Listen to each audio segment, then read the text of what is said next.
Israel কি লেবাননের ফাঁদে পড়েছে? দক্ষিণ লেবাননে ইসরায়েলি সামরিক অভিযানের সম্ভাবনা নিয়ে মিডিয়াগুলোতে যখন রাজনৈতিক গুঞ্জন বৃদ্ধি পাচ্ছে, তখন ইসরায়েলের বিরুদ্ধে প্রতিরোধের প্রস্তুতি সম্পর্কেও জল্পনা তীব্রতর হচ্ছে। লেবাননে হিজবুল্লাহ সৃষ্টির পেছনে উদ্দেশ্য ছিল দখলদার ইহুদিবাদী বাহিনীকে লেবানন থেকে বিতাড়িত করা এবং ইসরায়েলকে আবারও লেবাননে আগ্রাসন চালানো থেকে বিরত রাখা। মেহের নিউজ এজেন্সি সম্প্রতি একটি নিবন্ধে হিজবুল্লাহর মোকাবেলায় ইসরায়েলের দুর্বলতা নিয়ে আলোচনা করেছে। আজকের প্রতিবেদনে এই বিষয়টি নিয়েও আলোচনা করার চেষ্টা করা হবে।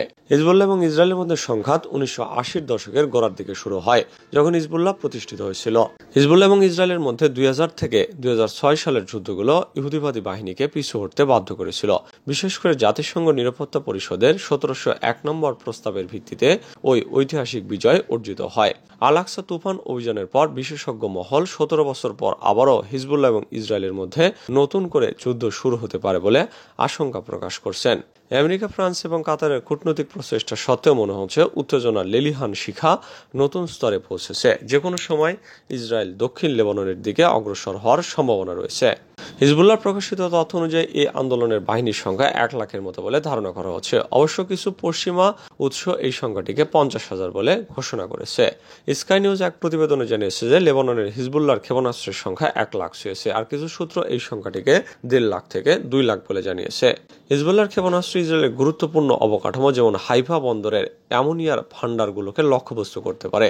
ইসরায়েলি সেনাবাহিনীর সাথে যুদ্ধে হিজবুল্লাহ আরেকটি কৌশলগত অস্ত্র হল ড্রোন। এইসব অস্ত্র দিয়ে আয়রন ডোমকে ব্যস্ত রেখে সরাসরি ওই প্রতিরক্ষা ব্যবস্থাকেই লক্ষ্যবস্তু করতে পারে। গত কয়েকদিনে হিজবুল্লাহ ডায়মন্ড ক্ষেপণাস্ত্র দিয়ে ইসরায়েলের আয়রন ডোম সিস্টেমকে যেভাবে লক্ষ্যবস্তু করেছে তার ছবি প্রকাশ পেয়েছে।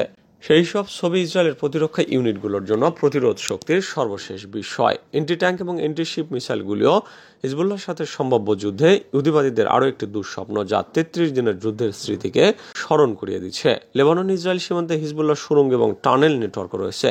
যুদ্ধের সময় বিভিন্ন সীমান্ত পয়েন্ট এগুলো ইসরায়েলকে চমকে দিতে পারে। এইসব গোপন সুড়ঙ্গ ব্যবহার করে হিজবুল্লাহর বাহিনী Israeli tank, sniper, anti armour missile এবং হালকা ড্রোন সহ সাজোয়া বাহিনীকে লক্ষ্যবস্তু করতে পারে। এমনকি গোপন নেটওয়ার্কের মাধ্যমে ইসরায়েলের গভীরেও হিজবুল্লাহ বাহিনী অনুপ্রবেশ করতে পারে।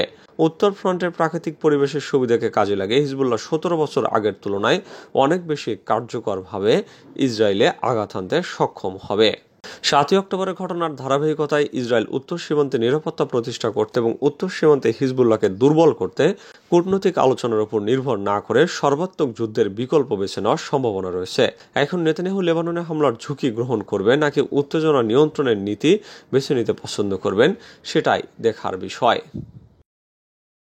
ইসরায়েলের প্রতিরক্ষা মন্ত্রীকে পেন্টাগনে ডাকলেন লয়েড অস্টিন। পেন্টাগনের প্রেস সেক্রেটারি প্যাট্রিক রাইডার জানিয়েছেন, মার্কিন প্রতিরক্ষামন্ত্রী লয়েড অস্টিন ইসরায়েলি প্রতিরক্ষামন্ত্রী ইয়োভ গ্যালান্টকে পেন্টাগনে আমন্ত্রণ জানিয়েছেন। প্যাট্রিক রাইডার এক টুইট বার্তায় এই কথা নিশ্চিত করেছেন। তিনি বলেন, মূলত মধ্যপ্রাচ্যে চলমান সংঘাত নিয়ে আলোচনা করবেন তারা। মন্ত্রী গ্যালান্ট আমন্ত্রণ গ্রহণ করেছেন এবং শীঘ্রই মার্কিন যুক্তরাষ্ট্রে ভ্রমণ করবেন। বোরকা পরে গাজার শরণার্থী ক্যাম্পে ইসরায়েলি গোয়েন্দারা। ফিলিস্তিনের গাজায় হামাসের হাতে আটক জিম্মিদের উদ্ধারে নাটকীয় পরিকল্পনা নিয়ে এগিয়েছিল ইসরায়েল। জিম্মিদের উদ্ধারে ইসরায়েলি গোয়েন্দাদের তৎপরতা ছিল অবিশ্বাস্য। তারা হিজাব, নিকাব পরে ফিলিস্তিনি মুসলিম সেজে 3 গুণ বেশি টাকায় শরণার্থী ক্যাম্পে বাসা ভাড়া নেন। নিজেদের পরিচয় দেন ইসরায়েলি হামলায় বাস্তুচ্যুত ফিলিস্তিনি হিসেবে। বাসা ভাড়া নেওয়ার সময় তাদের সঙ্গে ছিল লেপ তোশক, মাদুর সহ ঘরের নানা জিনিসপত্র। কথা বলেছে আরবিতে, ঠিক গাজার বাসিন্দাদের মতোই। ইসরায়েলি জিম্মি উদ্ধারের ভেতরের গল্প শিরোনামে অভিযানের আগেই এমন এক সুদূর প্রসারী পরিকল্পনার কথা তুলে ধরেছে ইসরায়েলি গণমাধ্যম দ্য জিউস ক্রনিকল। বৃহস্পতিবার প্রকাশিত ওই প্রতিবেদনে বলা হয়, 6 জুন এক তরুণী সহ 4 জিম্মি উদ্ধারের মূল অপারেশনে যাওয়ার আগে দীর্ঘ 19 দিন নিবিড়ভাবে তথ্য সংগ্রহ এবং বিচার বিশ্লেষণ করে ইসরায়েলি গোয়েন্দারা। আর এই জন্য সাধারণ মানুষের বেশে নারী এবং পুরুষ গোয়েন্দা নিযুক্ত করা হয়। বিষয়টি দৃঢ়ভাবে গোপন রাখে ইসরায়েলি প্রতিরক্ষা বাহিনী। মূলত নুসৈরাত ক্যাম্পে 4 জিম্মি রয়েছে, গোয়েন্দারা এমন তথ্য পান 12 মে। এরপর অভিযানের পরিকল্পনা যুদ্ধমন্ত্রী সভায় তোলে আইডিএফ। অনুমোদন পাওয়ার পর শুরু হয় ছদ্মবেশে গোয়েন্দা তথ্য সংগ্রহের কাজ। একই সঙ্গে চলে ড্রোন ফুটেজ সংগ্রহ। পরে সেই সব তথ্য এবং ভিডিও ফুটেজ বিশ্লেষণে সহযোগিতা নেওয়া হয় এআই বা আর্টিফিশিয়াল ইন্টেলিজেন্সের। জিম্মিদের অবস্থান নিশ্চিত করতে দীর্ঘ 19 দিন ক্যাম্পে অবস্থান করে গোয়েন্দারা। এরই মধ্যে জিম্মিদের উদ্ধারে প্রশিক্ষণ নেন ইসরায়েলের 28 কমান্ডো। 6 জুন সেখানে অভিযান চালানোর আগের রাতে গুপ্তচরদের ওই এলাকা ছেড়ে চলে যাওয়ার নির্দেশ দেওয়া হয়। এর পরদিনই বেলা 11টায় শুরু হয় অভিযান। প্রথমে আরগামনি নামে জিম্মি তরুণীকে উদ্ধার করে হেলিকপ্টারে ইসরায়েলে পাঠানো হয় আর হত্যা করা হয় হামাসের পাহারাদারকে। বাকি 3 জনকে উদ্ধারে অন্য একটি ভবনে গেলে সেখানে চরম হামলার মুখে পড়ে ইসরায়েলি কমান্ডোরা। সেখানে প্রায় 30 হামাস যোদ্ধা মেশিন গান এবং গ্রেনেড নিয়ে কমান্ডোদের উপর হামলা চালান। পাল্টা হামলায় হত্যা করা হয় নুসেরাত ক্যাম্পের নিরীহ প্রায় 300 ফিলিস্তিনিকে। গাজায় ত্রাণের ট্রাকে লুটপাট, ইসরায়েলিদের নিষেধাজ্ঞা ওয়াশিংটনের। অবরুদ্ধ গাজা উপত্যকা অনাহারে দিনপাত করা বেসামরিক নাগরিকদের জন্য মানবিক সহায়তাকারী গাড়ি বহরে হামলার ঘটনায় ইসরায়েলি একটি সংগঠনের বিরুদ্ধে নিষেধাজ্ঞা আরোপ করেছে যুক্তরাষ্ট্র।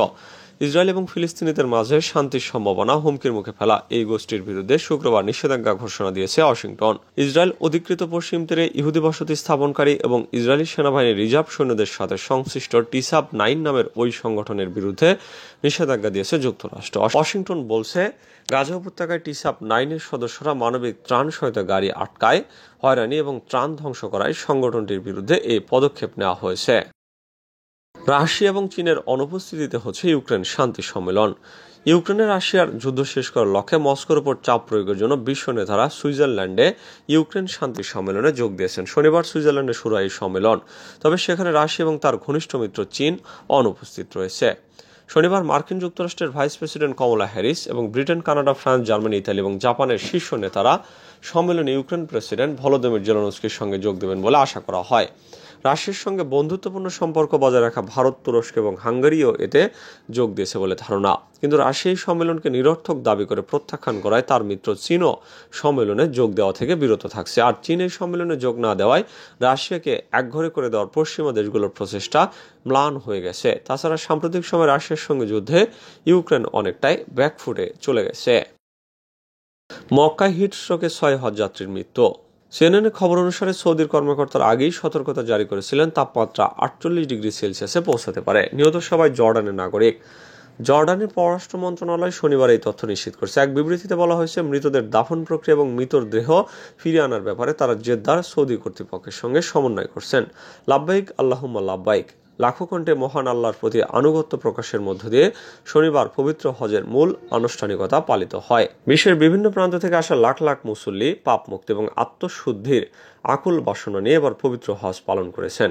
তারা গতকালের সূর্যোদয়ের পর মিনা থেকে ট্রেনে, বাসে এবং পায়ে হেঁটে রওনা হন আরাফাতের ময়দানের দিকে। তাদের কণ্ঠে ছিল একটাই, রব আল্লাহুম্মা লাব্বাইক আল্লাহুম্মা লাব্বাইক। গাজায় যুদ্ধবিরতির আলোচনা নিয়ে আমেরিকার পররাষ্ট্রমন্ত্রী যত মিথ্যাচার। গত বুধবার দোহায় সংবাদ সম্মেলনে আমেরিকার প্রস্তাবিত গাজায় যুদ্ধবিরতির চুক্তি নিয়ে পররাষ্ট্রমন্ত্রী অ্যান্টনি ব্লিংকেন তার বক্তব্যে কিছুটা অসৎ ছিলেন। শুরুতে এবং প্রশ্নোত্তর পর্বে তার বিভিন্ন বক্তব্য ছিল একেবারে অসত্য কিংবা চরম বিভ্রান্তিকর। প্রথমত ব্লিংকেন জোর দিয়ে বলেন, 3 ধাপের যুদ্ধবিরতির চুক্তি নিয়ে গত 31শে মে যুক্তরাষ্ট্রের প্রেসিডেন্ট জো বাইডেনের ঘোষণাটি ছিল ইসরায়েলের প্রস্তাব এবং ইসরায়েল যেটি পুরোপুরি সমর্থন করেছে। প্রশ্নোত্তর পর্বে প্রস্তাবটি মানতে ইসরায়েলকে বাধ্য করতে যুক্তরাষ্ট্র চাপ প্রয়োগের বিষয়ে জিজ্ঞাসা করা হলে ব্লিংকেন বলেন সেটির কোনো প্রয়োজন হয়নি, কারণ ইসরায়েল আগেই তা মেনে নিয়েছে। কিন্তু এই ক্ষেত্রে ব্লিংকেন মিথ্যাচার করেছিলেন। মূলত বাইডেন এই চুক্তির প্রস্তাব করেছিলেন কারণ আগস্টে নির্ধারিত তার দলের ডেমোক্রেটিক ন্যাশনাল কনভেনশনের আগেই তিনি বিশৃঙ্খল গাজা নীতি থেকে বের হয়ে আসতে চাইছিলেন। ইসরায়েলের প্রস্তাব বলে দেওয়া বাইডেনের ঘোষণা অসত্য ছিল। বাইডেনের ওই ঘোষণার পর গত 2 সপ্তাহে ইসরায়েলি কর্মকর্তারা চুক্তির ব্যাপারে এগিয়ে আসেননি এবং ওই চুক্তির সমর্থনের ঘোষণাও দেননি, বরং তারা এর বিপরীত কাজটি করেছেন। গত 2 সপ্তাহ ধরে ইসরায়েলি কর্মকর্তারা এটি পরিষ্কার করেছেন তারা বাইডেনের খসড়া প্রস্তাবের বিরোধী।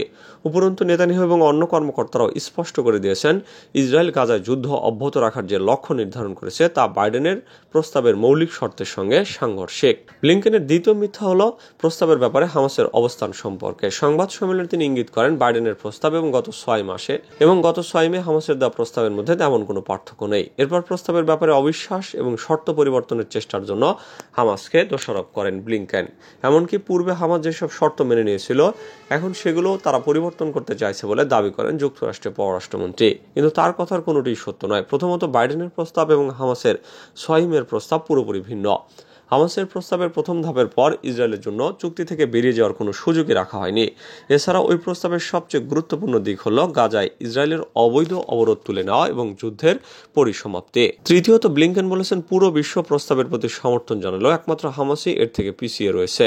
আর এই বক্তব্য চরম বিভ্রান্তিকর। বিগত কয়েক মাস ধরে আমেরিকা এবং ইসরায়েল বেশ কয়েকটি গুরুত্বপূর্ণ যুদ্ধবিরতির চুক্তির প্রস্তাব প্রত্যাখ্যান কিংবা বাধাগ্রস্ত করেছে। এরপরে যুক্তরাষ্ট্র 31 মের অপূর্ণাঙ্গ প্রস্তাব নিয়ে হাজির হয়। জাতিসংঘের নিরাপত্তা পরিষদের সদস্য দেশগুলো ওই প্রস্তাবে ভেটো দিয়েছে। চতুর্থত, ব্লিংকেন যুদ্ধবিরতিকে 12 দিন ঝুলিয়ে রাখার জন্য হামাসকে দায়ী করেছেন। বুধবার সংবাদ সম্মেলনের বিষয়টি তিনি উল্লেখ করেন।